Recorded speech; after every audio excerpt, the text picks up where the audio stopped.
Welcome back to the Survival Gardener Minute. I'm David the Good. Today's question is from Natasha S, who is buying some new property in Zone 7A or so in Virginia. And she asks what perennials to put in now. She says she's going to focus on annuals to get some calorie crops quickly, but she wants to plan long term, but funds are limited. So here's what I would do. That is a great growing zone. There's plenty that you can grow in Zone 7. I gardened in Tennessee for years. And the first things I would put in, mulberries. Mulberries will get you a yield very quickly, even as early as next spring.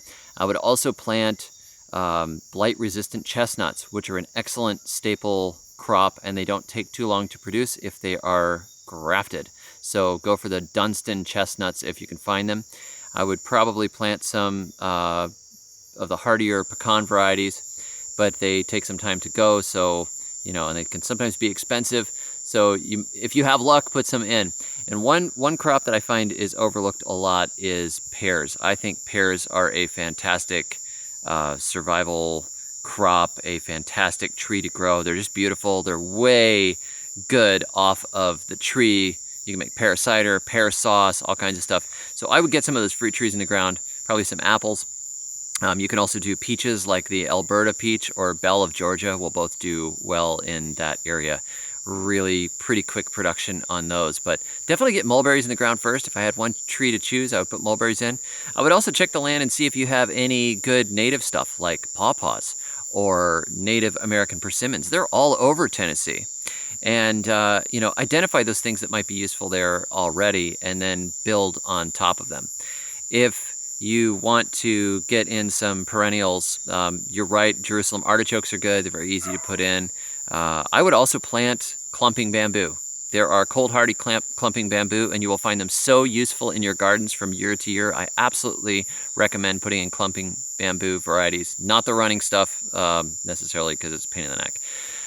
And then, you can put in blackberries and things like that, but generally they take more care. So getting those fruit trees in the ground quickly is great.